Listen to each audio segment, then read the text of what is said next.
Dobe TY-3839 gamepad review. The red light indicates a USB connection, the bottom light indicates connection mode. This is what it looks like when it's charging.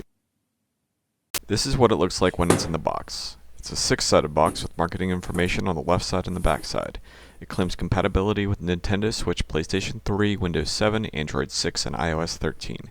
It features a screenshot button, 6-axis gyro, host wake-up, dual vibration motors, Hall effect joysticks, and mechanical action buttons.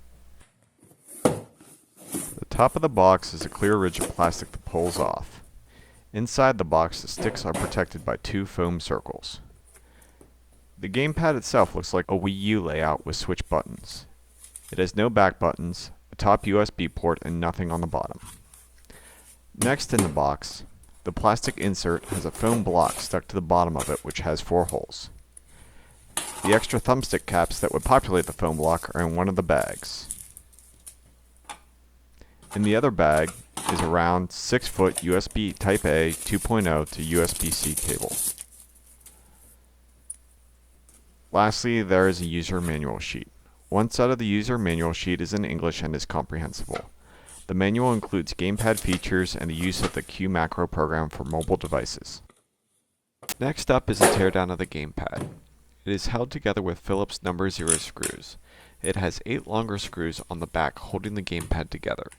The entirety of the shell of the gamepad is hard plastic, with a fine black sandy-like texture on the back and a pebble-like texture orange grips on the side. Dobe makes 2 other color schemes for this gamepad. One is the Blue Fortress design with yellow grips, and the other is the Armor design. This one is the Gear Wheel design. The back pulls off to show the single logic board and battery. The left and right plastic grips slide out of the plastic front, and the choice of steel nuts as weights is disappointing, as I would have expected the dual vibration motors to be here. Disconnect the battery and the vibration motor wires. The battery is held onto the board with an adhesive foam pad. 5 screws connect the logic board to the front of the gamepad. The screws with the wide white circles are the ones that do this job. The other screws hold button boards for the D-pad and for silicone spacers that connect the face buttons to the micro switches. Remove the 2 thumbstick caps and separate the logic board from the front. If you don't disconnect the vibration motors, it will take some wiggling. The vibration motors sit in slots next to the thumbsticks and are identical. They feel like foam vibrators. The D-pad membrane is silicone with hatched black pads, and the D-pad button is a single piece with a pivot nub in the center. The D-pad feels as bad as it looks. The sticks have the word Hall stamped on the side of them. Around the sticks are LEDs that illuminate the gap between the sticks and the top cover. The action buttons are underneath the switch spacer are pin plunger micro switches. The buttons in the center for the triggers and the bumpers, and for the reset are push button micro switches. The switches in the different positions make notably different sounds when assembled, although they sound very similar here. Standard pairing to an iPhone is done by holding the X/Y and home buttons until the first and fourth light on the controller start blinking. iOS identifies it as a PlayStation DualShock 4 and connects almost immediately after selection. Testing the stick circularity appears to give a good result, but note that it reaches the edge of the circle before the controller stick gets to the end of its travel. Since all buttons are digital, the Gamepad Tester website registers all buttons as 0 or 1, where normally a DualShock 4 would have partial numbers for the triggers. The screenshot button does not give an input on iOS. X-input pairing mode is done by turning off the controller and holding the B/A and home buttons until the second and third light on the controller start blinking.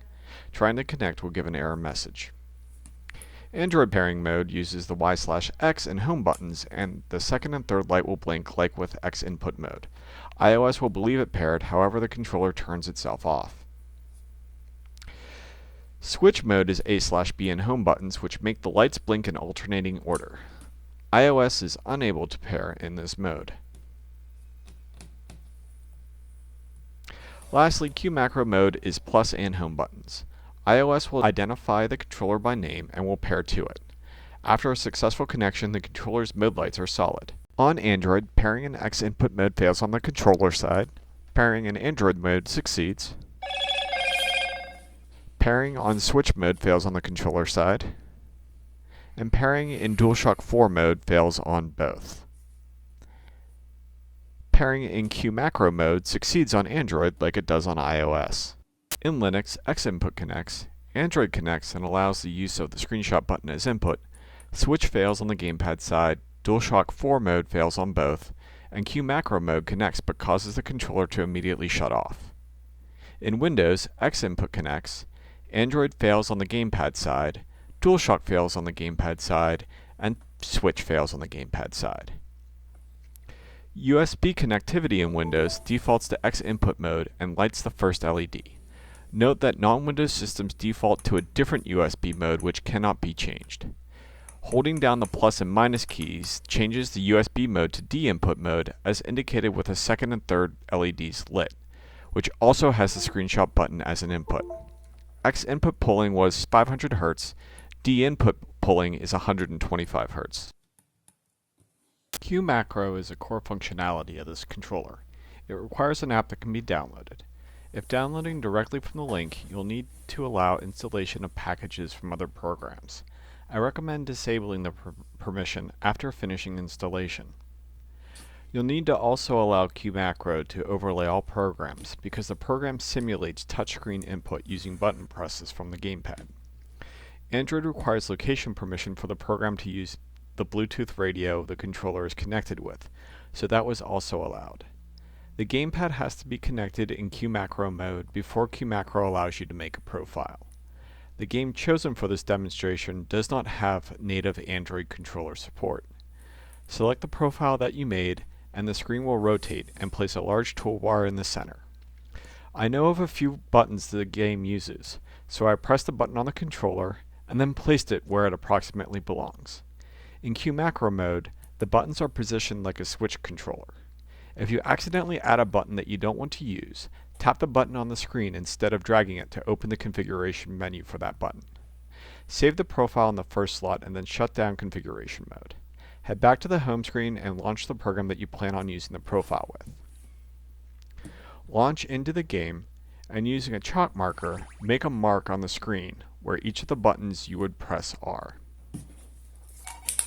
It would probably be more practical to use clear tape that you can stick in the position of each button rather than trying to find the smudges a chalk marker leaves on the smartphone screen. Going back to QMacro, I dragged the buttons to the precise locations on the screen and also added a button I forgot. Note that the instructions say that tapping the controller icon allows you to open the overlay in the app and move the buttons around. However, that caused the QMacro app to crash.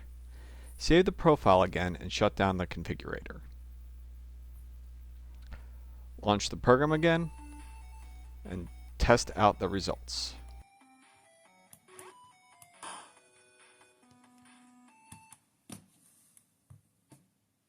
A final cosmetic feature is the lighting underneath the sticks. Holding in the stick buttons L2 and R2 for 5 seconds will toggle the stick LEDs on or off. Some concluding thoughts. The controller refuses to pair in Switch mode to a PC, so the gyro can't be used for PC gaming or Switch emulation on PC. It uses nuts as weights instead of rumble motors and uses tiny identical rumble motors without making the controller a more efficient size. 3 mobile pairing modes implies this is a mobile controller first, which reflects the other controllers Dobe sells. Price was $31 shipped on AliExpress. Consider this a dog water tier for cost-cutting measures that don't translate to cost reduction. Poor value, but usable.